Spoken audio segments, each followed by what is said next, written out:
வணக்கம்.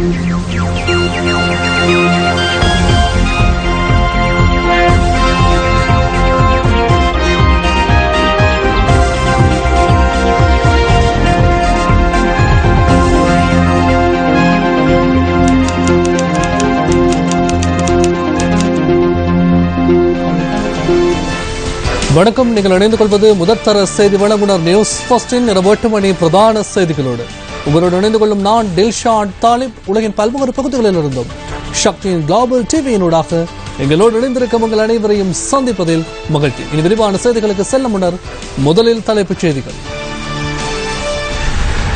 நிதியமைச்சருக்கு எதிரான நம்பிக்கையில்லா பிரேரணை மேலதிக வாக்குகளினால் தோல்வி. முன்னாள் ஜனாதிபதி வாக்களிப்பில் கலந்து கொள்ளவில்லை. மத்திய வங்கியின் பதவிக்காலத்தை நீடிக்காமல் இருக்க ஸ்ரீலங்கா சுதந்திர கட்சி தீர்மானம். கைக்கொண்டு தாக்குதலில் தலங்கமவில் 3 பலி. அனுர சேனநாயக்க எதிர்வரும் 23ஆம் திகதி வரை விளக்கமறியலில். இனி விரிவான செய்திகள். நிதியமைச்சர் ரவி கருணாநாயக்க மீதான நம்பிக்கையில்லா பிரேரணை பாராளுமன்றத்தில் இன்று மேலதிக வாக்குகளால் தோற்கடிக்கப்பட்டுள்ளது. நம்பிக்கையில்லா பிரேரணைக்கு எதிராக 145 வாக்குகள் அளிக்கப்பட்டதுடன் ஆதரவாக 51 வாக்குகளே கிடைத்துள்ளன. 28 பாராளுமன்ற உறுப்பினர்கள் வாக்கெடுப்பின் போது சபையில் பிரசன்னமாகவில்லை. நம்பிக்கையில்லா பிரேரணை மீதான விவாதத்தின் பின்னர் வாக்களிப்பு ஆரம்பமானது. முன்னாள் ஜனாதிபதி மஹிந்த ராஜபக்சவும் வாக்கெடுப்பின் போது சபையில் பிரசன்னமாகியிருக்கவில்லை. Honorable Mahinda Rajapaksa. Absent.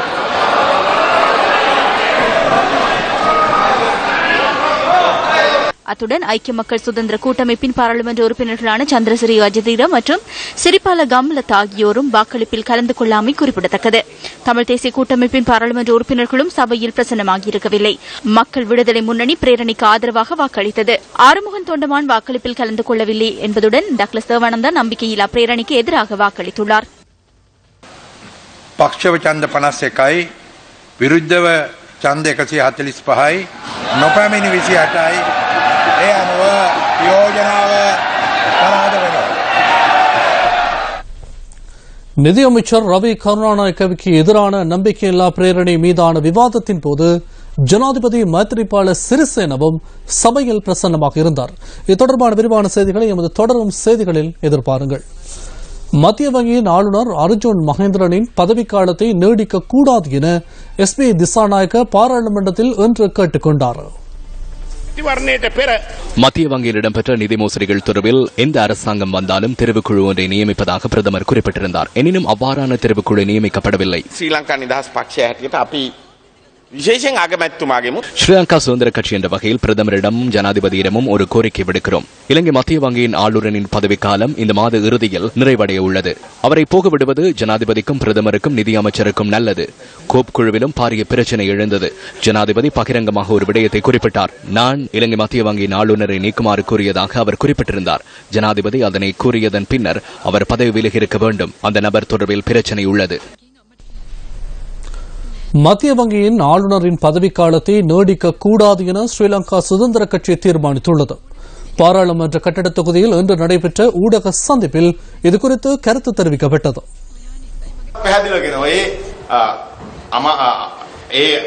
மத்திய வங்கியின் ஆளுநருக்கு எதிராக லஞ்ச ஊழல் ஆணைக்குழுவில் முறைப்பாடு உள்ளது. அது தொடர்பான விசாரணைகளை தொடர்ந்து இடம்பெறுகின்றன. அதற்கு தேவையான தகவல்களை நாம் வழங்கி வருகிறோம். மத்திய வங்கியின் ஆளுநர் செய்த மோசடிகளை பாதுகாக்க முடியாது. மத்திய வங்கியின் ஆளுநர் உடனடியாக நீக்கப்பட வேண்டும் என்பதே எமது நிலைப்பாடாகும்.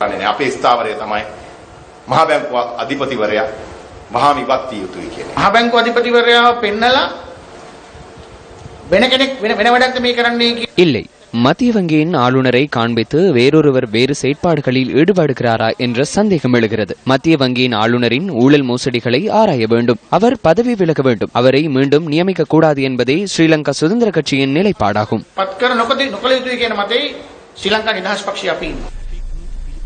இன்று பாராளுமன்றத்தில் தெரிவிக்கப்பட்ட கருத்துக்கள் சில அடுத்து. இரண்டமட குளத்தை புனரமைத்து கிளிநொச்சி மாவட்ட விவசாய மக்களது தேவைகள் போக எஞ்சிய நீரை யாழ் குடாநாட்டு மக்களின் குடிநீர் தேவைக்கு கொண்டு வர வேண்டும் என்றும் பலரது எதிர்பார்ப்பாக இருக்கிறது. அதே நேரம் மழை காலத்தில் இரண்டமட குள நீரை யாழ்ப்பாண குடிநீருக்கு பாவிக்க வேண்டும் என்றும் வறட்சி காலத்தில் கடல் நீர் நீராக்கும் திட்டம் பயன்படுத்தப்பட வேண்டும் என்ற கருத்தும் ஒரு சிலரிடம் காணப்படுகின்றது. இது காலங்கடந்த ஞானமாக இருப்பினும் இவர்கள் விரும்பியோ விரும்பாமலோ உடன்பட்டிருக்கின்ற நிலையில் இத்திட்டத்தை நடைமுறைப்படுத்துவதற்கு உரிய நடவடிக்கைகளை உடனெடுக்க வேண்டியுள்ளது. நாங்கள் இரண்டமடு குளத்திலே இருந்து யாழ்குடாநாட்டுக்கு நீர்வளங்கள் செய்கின்ற திட்டத்தை கைவிடுவதான உத்தேசம் எதுவும் இல்லை. இருந்தாலும் தற்காலிக தீர்வாக, ஒரு இடைக்கால தீர்வாக கடல் நீரை சுத்திகரித்து யாழ்குடாநாட்டுக்கு வழங்குகிற முயற்சியில் ஆசிய அபிவிருத்தி வங்கியின் ஒதுக்கீட்டை பயன்படுத்தி அதற்கான அந்த முயற்சிகளை நாங்கள் முன்னெடுத்து செல்வதாக உத்தேசித்திருக்கிறோம். கடலில் இருந்து நீரை பெறுகிற இடத்தில் இருக்கிற மீனவர்கள் சம்பந்தமான ஒரு பிரச்சினை எழும்பி இருக்கிறது.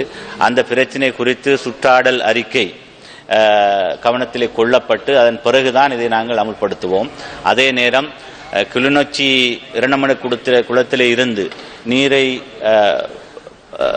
நாங்கள் யாழ்ப்பாணம் யாழ்குடாநாட்டுக்கு கொண்டு செல்வது சம்பந்தமாக விவசாயிகளோடு எழுந்திருக்கிற பிரச்சினையை நாங்கள் அவர்களை திருப்திப்படுத்துவதற்காகத்தான் இந்த கூட்டத்தை நாங்கள் கிளிநொச்சி மாவட்ட செயலகத்தில் கூட்டியிருந்தோம். இருந்தாலும் கிளிநொச்சி மாவட்ட பாராளுமன்ற உறுப்பினர்கள், மாகாண சபை உறுப்பினர்கள் எல்லோருமாக இந்த விஷயத்திலே எதிர்ப்பு காட்டி வருகிறார்கள் என்பது நாங்கள் கவனத்தில் கொண்டிருக்கிறோம். நிதி அமைச்சர் ரவி கருணாநாயக்குக்கு எதிராக கொண்டு வரப்பட்ட நம்பிக்கையில்லா பிரேரணை தொடர்பாகவும் இங்கு கருத்து வெளியிடப்பட்டது. கடந்த 10 வருடங்களாக இந்த நாட்டின் ஜனாதிபதியே நிதியமைச்சராக இருந்தார். எனவே அவ்வாறான அந்த நிலை மாற்றப்பட்டு இன்று எல்லா கேள்விகளுக்கும் பதிலளிக்கின்ற ஒரு நல்ல திறமையுள்ள ஆற்றலுள்ள இந்த அமைச்சர் ரவி கருணாநாயக்க அவர்கள் இந்த அரசாங்கத்துடைய அத்தனை கடன் சுமைகளையும் தாங்கிக் கொண்டு அபிவிருத்தியையும் முன்னெடுத்து செல்லக்கூடிய ஒரு நல்ல பணியை செய்து கொண்டிருக்கிறார். எனவே அவருக்கு ஒரு குறுகிய காலத்துக்குள்ளே இவ்வாறான ஒரு நம்பிக்கையில்லா பிரேரணை கொண்டு வந்ததன் மூலம் தங்களுடைய அரசியல் நோக்கங்களை அடைவதற்காக கொண்டு வந்த தரப்பினர் இவ்வாறான ஒரு செயலை செய்திருக்கிறார்கள்.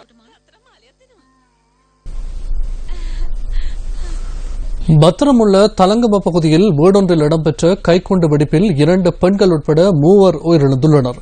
இந்த சம்பவத்தில் காயமடைந்த 9 வயதான சிறுமி தேசிய வைத்தியசாலையில் சிகிச்சை பெற்று வருகின்றார்.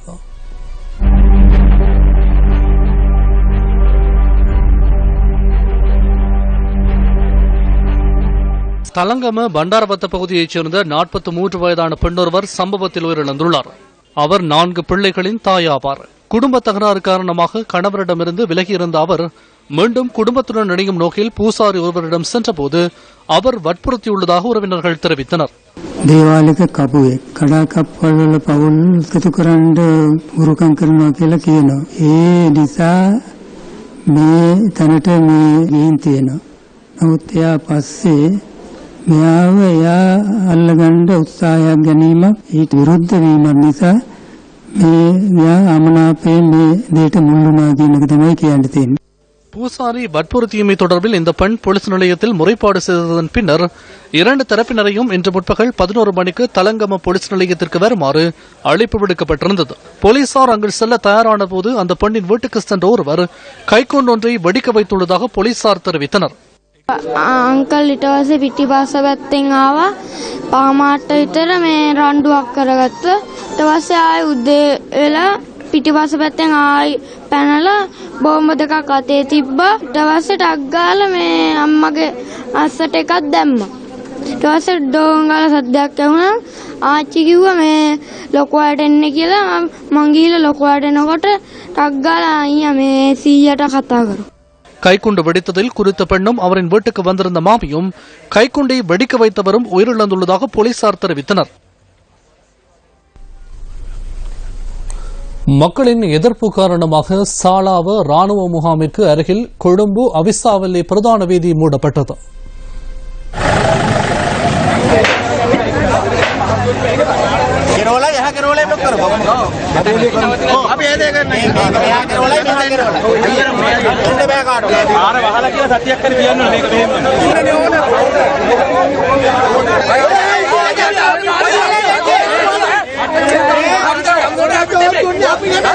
மக்களின் எதிர்ப்பு காரணமாக போலீசாரினால் வீதி மூடப்பட்டதை அடுத்து குறுக்கு வீதிகள் ஊடாகவே வாகனங்கள் பயணித்தன.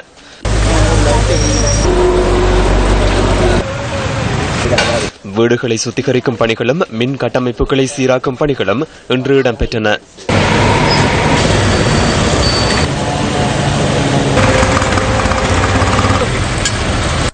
இதேவேளை சாலாவ ராணுவ முகாம் தொடர்பில் எடுக்கவுள்ள அடுத்த கட்ட நடவடிக்கைகள் தொடர்பில் ராணுவ பேச்சாளர் பிரிகேடியர் ஜெயநாத் ஜெயவீர தெளிவுபடுத்தினார். அனைத்து விடயங்களையும் கருத்தில் கொண்டு மீண்டும் இந்த இடத்தில் முகாம் கட்டி எழுப்பப்படும். முகாம் ஒன்று இல்லாமல் போனமையினால் அந்த இடத்திலிருந்து ராணுவம் வெளியேறாது. எனினும் இதுபோன்று வெடிப்பொருட்களை களஞ்சியப்படுத்தி வைக்கும் களஞ்சிய சாலை மீண்டும் அமைக்கப்படாது. இந்த முகாமை உரிய முறையில் நடத்தி செல்வதற்கான நடவடிக்கைகளை திட்டமிட்டுள்ளோம். வவுனியா உள்ளூராட்சி திணைக்களங்களின் அதிகாரிகளுடனான கலந்துரையாடலில் வவுனியா உள்ளூராட்சி திணைக்கள கேட்போர் கூடத்தில் வடமாகாண முதலமைச்சர் தலைமையில் இன்று நடைபெற்றது.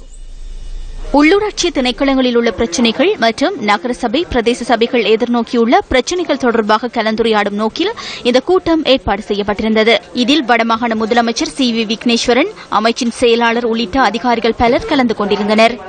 இன்றைக்கு மக்கள் மத்தியில் இருக்கிற ராணுவ முகாம்கள் தொடர்பாக உங்களுடைய கருத்து எப்படி இருக்கு? நான் ஏற்கனவே இது சம்பந்தமாக எங்களுடைய ராணுவ அதிகாரிகளோடு பேசியிருக்கிறேன். ராணுவத்தை முழுதுமாக இங்கே இருந்து அகற்ற வேண்டும் என்றதுதான் நான் தொடக்கத்தில் இருந்தே சொல்லிக் கொண்டு வர்றேன். மயிலிட்டியில இலங்கை முழுவதனுடைய மீன் தேவைகள் 1/3 பங்கு ஒரு காலத்தில் நாங்கள் கொடுத்து கொண்டு வந்தது மயிலிட்டியில இருந்து. இப்ப அதை முழுமையாக மூடி இருக்கின்றார்கள். இதை திறக்க வேண்டும் என்று சொல்லிய ஒவ்வொரு காரணங்கள் சொல்லிக் கொண்டு வந்து கடைசியாக எங்களுக்கு சொல்லப்பட்ட காரணம் ஆயுத கிடங்கு அங்கே இருக்குதுண்டு.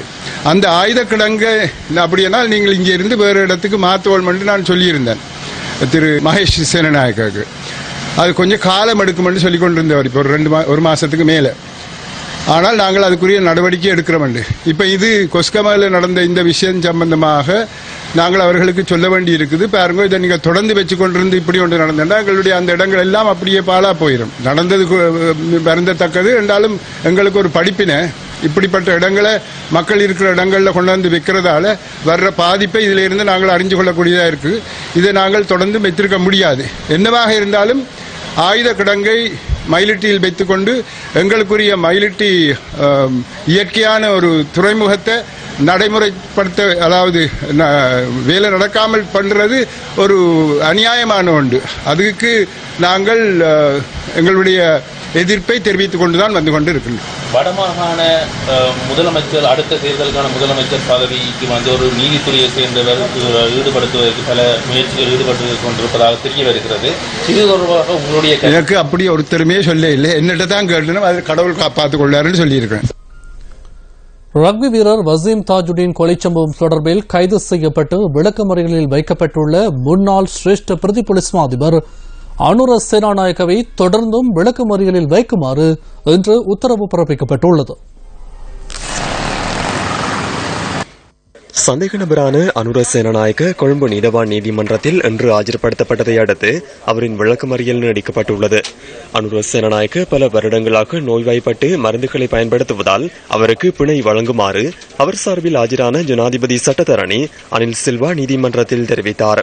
எனினும் பிணை வழங்குவதை மறுத்த கொழும்பு மேலதிக நீதவான் நிஷாந்த பீரிஸ் அனுர சேனநாயக்க சிகிச்சை பெற்று வந்த டாக்டர் சூலா ஹீரத்தை சிறைச்சாலை அதிகாரிகள் மூலம் சந்திப்பதற்கு சந்தர்ப்பம் வழங்குமாறு உத்தரவிட்டார். இதேவேளை இந்த கொலை சம்பவத்தின் சாட்சியங்களை மூடி மறைத்த குற்றச்சாட்டின் பேரில் கைது செய்யப்பட்ட நாரகன்புர போலீஸ் போக்குவரத்து பிரிவின் முன்னாள் பொறுப்பதிகாரி சுமித் குமாரவிற்கு விசேட வாக்குமூலம் ஒன்றை வழங்குவதற்காக நீதிமன்றம் இன்று அனுமதி அளித்தது. எனினும் அது குறித்து மீண்டும் ஒரு தடவை சிந்தித்து முடிவெடுக்குமாறு சுமித் குமாரவிற்கு நீதிமன்றம் அறிவுரை வழங்கியது. அவ்வாறு சிந்தித்து முடிவெடுத்த பின்னர் நாளை அதற்கான சந்தர்ப்பத்தை வழங்க முடியும் எனவும் கொழும்பு மேலதிக நீதவான் நிஷாந்த பீரிஸ் சந்தேக நபருக்கு அறிவித்தார். அனுர சேனநாயக்க சார்பாக சமர்ப்பிக்கப்பட்ட பிணை விண்ணப்பத்தை நிராகரித்த கொழும்பு மேலதிக நீதவான் 2 சந்தேக நபர்களையும் எதிர்வரும் 23ஆம் தேதி வரை தொடர்ந்தும் விளக்கமறியலில் வைக்குமாறு உத்தரவிட்டார்.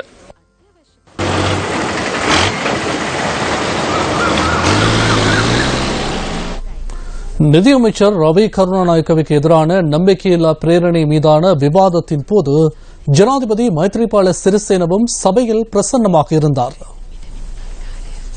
පාර්ලිමේන්තුව විසින් අනුමත කරන ලද ආදායම වේදම් වලට මුලින්ම වෙනස් නව යෝජනා පාර්ලිමේන්තුවේ අනුමැතියකින් තොරව பாராளுமன்றத்தில் அனுமதி அளிக்கப்பட்ட வரவு செலவுகளுக்கு முற்றுமுழுதாக மாறுபட்ட புதிய பிரேரணையை பாராளுமன்றத்தின் அனுமதியின்றி செயற்படுத்தும் நடவடிக்கை ஆரம்பிக்கப்பட்டுள்ளது.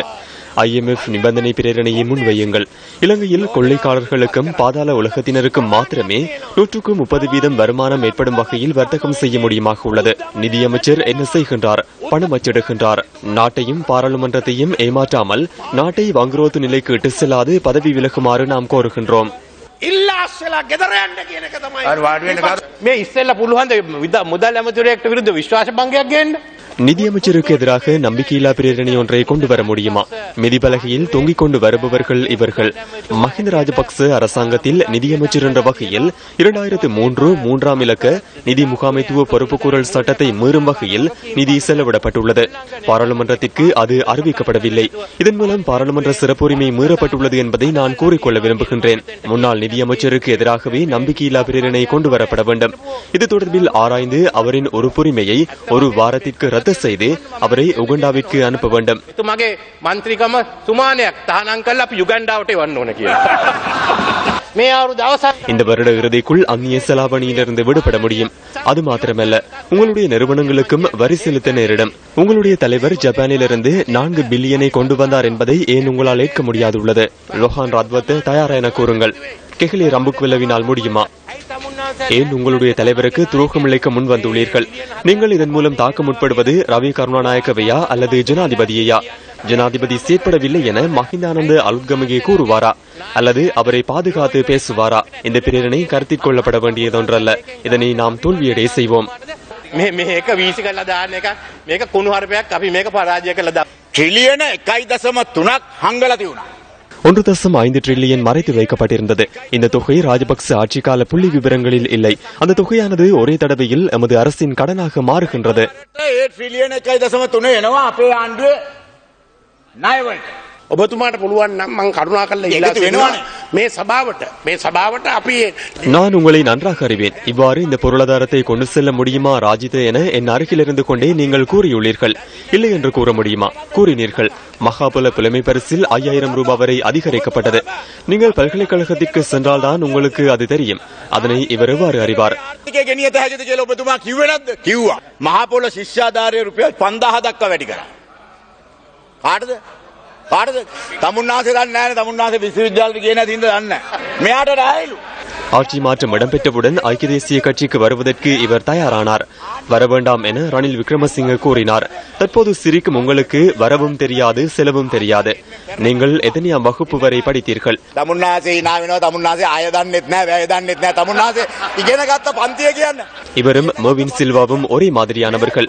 பாராளுமன்றத்திற்கு தெரிவாகின்றவர்களுக்கு கல்வி தகமை காணப்பட வேண்டும். அப்போது இவ்வாறானவர்களினால் வர முடியாது. இவ்வாறானவர்கள் அரசாங்க பணிக்கு செல்வார்களாயின் சுத்தம் செய்யும் வேலை கூட கிடைக்காது. அதற்கும் 2 சாதாரண சித்தி அடங்கலாக 6 பாடங்களில் சித்தி அடைந்திருக்க வேண்டும். அது கூட இல்லாதவர்கள் பாராளுமன்றத்திற்குள் நுழைந்து பொருளாதாரம் தொடர்பில் எமக்கு கற்பிக்க முற்படுகின்றனர். ඒ 6යි දෙකවත් නැති මිනිස්සු පාර්ලිමේන්තුවේ läගලා අපිට උගන්වන්න හදන ආර්ථිකය ගැන. அமைச்சர்கள் மற்றும் பாராளுமன்ற உறுப்பினர்கள் சிலருக்கு வாகனங்களை பெற்றுக்கொள்ளல் மற்றும் மதிப்பீட்டு அறிக்கையை சமர்ப்பித்த தொடர்பில் ஊடகவியலாளர்கள் நேற்றைய அமைச்சரவை தீர்மானங்களை அறிவிக்கும் ஊடக சந்திப்பில் கேள்வி எழுப்பினர். செலவுகளை குறைக்குமாறு மக்களிடம் கூறிவிட்டு ஏன் இவ்வளவு பணம் செலவிட்டு வாகனங்களை கொள்வனவு செய்கிறீர்கள்? 5 வருடங்களின் பின்னர் அமைச்சர்களுக்கு வாகனங்களை கொள்வனவு செய்ய முடியும். அமைச்சர்களுக்கு 3.5 கோடியும் பிரதி அமைச்சர்களுக்கு 2.8 கோடியும் ஒதுக்கப்பட்டுள்ளது. இவ்வளவு செலவு செய்து வாகனங்களை கொள்வனவு செய்ய வேண்டுமா? வாகனங்களின் விலையுடனேயே தற்போது அது கணிக்கப்படுகின்றது. முன்னைய ஜனாதிபதியின் காலத்தில் 1500 வாகனங்கள் அதிகமாக பயன்படுத்தப்பட்டன. இந்த அரசாங்கமும் அதனையே செய்ய முயல்கிறது. இல்லை, அவ்வாறு நாம் மறைத்து இதனையும் செய்யவில்லை. சில பிரதேசங்களுக்கு 4-wheel வாகனத்தில் கூட போக முடியாது. அதற்கு கனரக வாகனம் தேவை. அமைச்சரே, சாதாரணமாக 4-wheel வாகனம் ஒன்றின் சந்தை பெறுமதி 1,20,00,000 ரூபாவாகிறது. வரியுடன் சேர்த்தே நீங்கள் கூறுகின்றீர்கள். ஆம், வரியுடன் சேர்த்தே கூறுகின்றேன். அது ஒரு வாகனத்தின் விலையா அல்லது 2 வாகனங்களின் விலையா என்று எனக்கு தெரியாது. அதாவது மக்களுக்கு சேவையாற்ற நாட்டில் உள்ள வீதி கட்டமைப்புக்கு அமைய விதவிதமான வாகனங்கள் அவசியம் என்றா கூறுகிறீர்கள்? ஆம், கூறும் வகையில் சொகுசான வாகனங்கள் அவசியம் என்று நான் கூறவில்லை. ஆனால் இயந்திர வலு கொண்டு 4-wheel அவசியம் என்று கூறுகின்றோம். கிழக்கு மாகாண முதலமைச்சருக்கும் சுவிஸ் நாட்டின் இலங்கைக்கான தூதுவருக்கும் இடையிலான சந்திப்பு இன்று பிற்பகல் இடம்பெற்றது. இந்த சந்திப்பு திருகோணமலையில் உள்ள கிழக்கு மாகாண முதலமைச்சரின் அலுவலகத்தில் நடைபெற்றது. இதன்போது கிழக்கு மாகாண முதலமைச்சர் ஆபிஸ் நசீர் அகமட் சம்பூர் மீள்குடியேற்றம் தொடர்பில் சுவிஸ் நாட்டின் இலங்கைக்கான தூதுவர் ஹெயின் வால்கர் நெடுகோனிடம் தெரிவித்தார். இந்த கலந்துரையாடலில் கிழக்கு மாகாண கல்வி அமைச்சர் எஸ் தண்டாயுதபாணியும் கலந்து கொண்டிருந்தார்.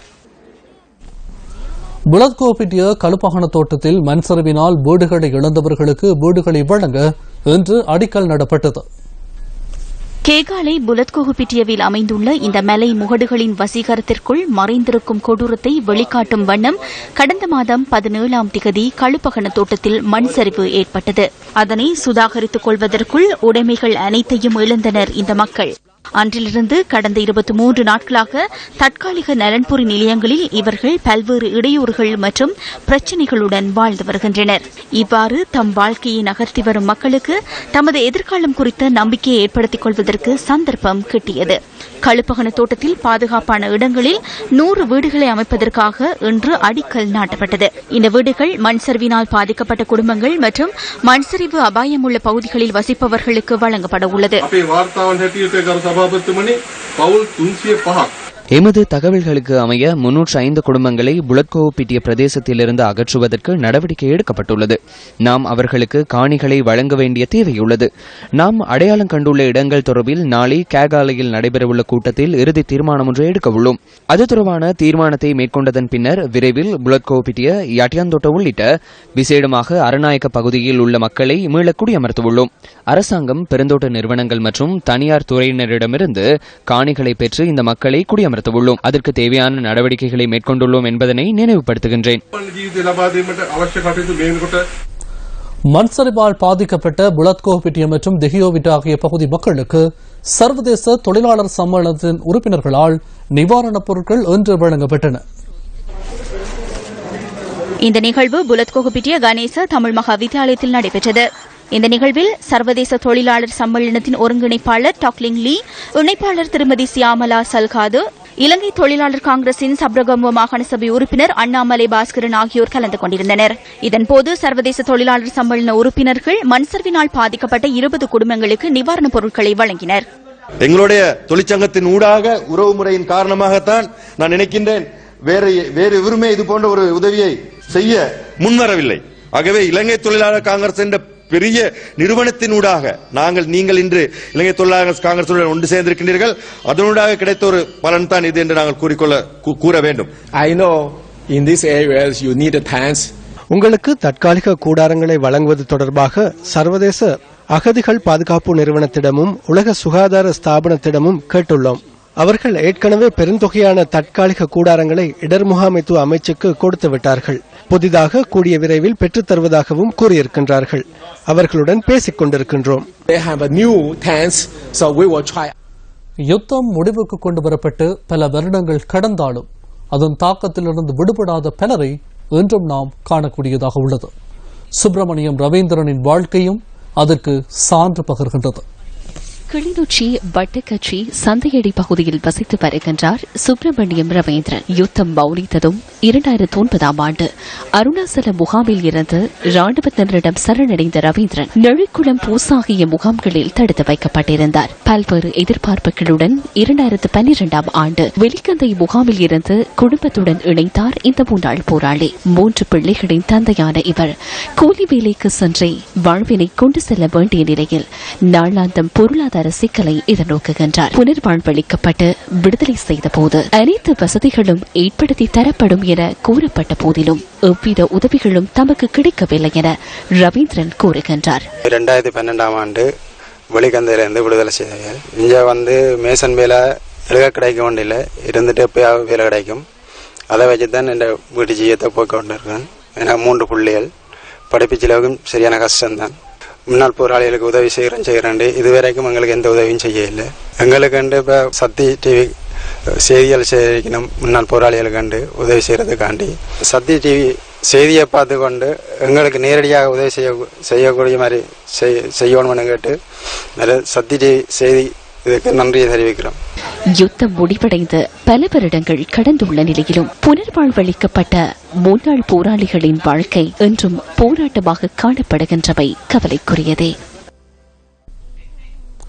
மட்டக்களப்பு மாவட்டத்தில் கால்நடை உற்பத்தி சுகாதார துணைக்கள பிரதி பணிப்பாளர் பணிமனைக்கான புதிய கட்டட தொகுதிக்கான அடிக்கல் நாட்டும் நிகழ்வு இன்று இடம்பெற்றது. கிழக்கு மாகாண விவசாய அமைச்சர் கே துரைராஜசிங்கம் தலைமையில் இந்த அடிக்கல் நாட்டும் நிகழ்வு இடம்பெற்றது. இப்பொழுது இந்தியாவுக்கு சென்ற பொழுது தலைவர் அவர்கள் சொன்னார்கள், தமிழ்நாடு என்கின்ற கோரிக்கையை நாங்கள் கைவிட்டு விட்டோம். சமஷ்டி என்பதுதான் எங்களுடைய கொள்கை. ஒரே நாட்டுக்குள்ளே சுய நிர்ணய உரிமைகளை பெற்றவர்களாக நாங்கள் வாழக்கூடிய விதத்திலே எங்களுடைய ஆட்சி அமைய வேண்டும் என்பதனை அவர் உறுதிபட கூறியிருக்கின்றார்.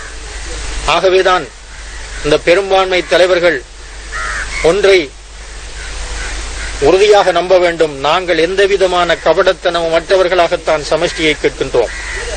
இது எங்களுடைய தமிழரசு கட்சி 1949 மார்கழி 18ஆம் தேதி ஆரம்பிக்கப்பட்ட அன்றே சொல்லப்பட்டது. கொலன்னாவை பகுதியில் வெள்ளத்தினால் பாதிக்கப்பட்ட மக்களுக்கான நிவாரணப் பொருட்கள் வழங்கும் நிகழ்வு இன்று கொலன்னாவை மெகடு கொலன்னாவை பள்ளிவாசலில் இடம்பெற்றது. கொலன்னாவை பகுதியில் வெள்ளத்தினால் பாதிக்கப்பட்ட சுமார் 1200 குடும்பங்களுக்கு இதன்போது பொருட்கள் வழங்கி வைக்கப்பட்டன. மாத்தறை ஜும்மா பள்ளிவாசல் மற்றும் மெகடு கொலன்னாவை பள்ளிவாசல் நிர்வாகத்தின் ஏற்பாட்டில் இந்த நிகழ்வு இடம்பெற்றது. புனித ரமலான் மாதத்தை முன்னிட்டு கொலன்னாவை பகுதி மக்களுக்கு நிவாரணப் பொருட்கள் வழங்கி வைக்கப்பட்டன. போரால் பாதிக்கப்பட்ட மக்களுக்கான வாழ்வாதார உதவித் திட்டங்களை வழங்குவது தொடர்பான கலந்துரையாடல் ஒன்று வடமாகாண போக்குவரத்து கிராமிய அபிவிருத்தி அமைச்சர் ப டெனிஸ்வரன் தலைமையில் வவுனியாவில் இன்று நடைபெற்றது.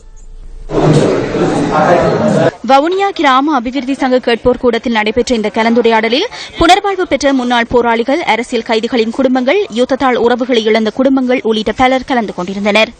நாங்கள் நிதிகளை பெற்று நாங்கள் வருமானங்களை தேடுகின்ற அளவுக்கு எங்களது நிலைமைகள் இன்னும் படிப்படியாக வளர்ச்சி அடைந்து கொண்டு வருகிறது. அந்த வகையிலே முதலமைச்சர் நிதியம் உருவாக்கப்படுமாக இருந்தால் அதன் மூலமாகவும் நமது வருமானங்கள் உயர்த்தப்படக்கூடிய நிலைமைகள் வடக்கு மாகாண சபைக்கு மேலும் வருகின்ற பொழுது நிச்சயமாக எல்லோரும் பயனடையக்கூடிய வகையில் அவர் நிதி ஒதுக்குவோம் என்று நாங்கள் கூறிக்கொள்வதோடு இந்த வடக்கு கிழக்கிலே இருக்கின்ற யுத்தத்தினால் பாதிக்கப்பட்ட பிரதேசங்களையும் அந்த யுத்தத்திலே பாதிக்கப்பட்ட போராளிகள் மற்றும் ஏனைய குடும்பத்தினர்களை நாங்கள் மீண்டும் கட்டியெழுப்ப வேண்டிய அந்த ஒரு கடமை இருக்கின்றது. அபிவிருத்தி காசு எடுக்க வேண்டும் என்று சொன்னால் அபிவிருத்தியோடு நாங்கள் நிற்க வேண்டிய தேவை இருக்கின்றது. ஆகவே அந்த இடத்தில் நாங்கள் எங்களுடைய அடிப்படை உரிமைகளை முன்வைப்போம் என்று சொன்னால் நிச்சயமாக அதுவும் கிடைக்காமல் இதுவும் கிடைக்காமல் நாங்கள் பின்னோக்கி தள்ளப்படுவோம். அதே போன்று உரிமைகளை கதைக்க வேண்டிய இடத்தில் சென்று நாங்கள் அபிவிருத்தியை இவ்வாறுதான் நடந்து கொண்டிருக்கின்றது. எங்களுடைய தலைமைகள் சரியாக இதை சிந்திக்க வேண்டும். இன்னொரு 5 வருடம் 10 வருடத்துக்கு பின்னர் இந்த உணர்வு எங்களுடைய எதிர்கால சந்ததிக்கு இருக்கும் என்று நாங்கள் நம்ப முடியாது. இத்துடன் நியூஸ் ஃபர்ஸ்டின் இரவு 8 மணி பிரதான செய்தி அறிக்கை நிறைவு பெறுகின்றது. எமது அடுத்த பிரதான செய்தி அறிக்கையினை இரவு 10:45 எதிர்பாருங்கள். வணக்கம்.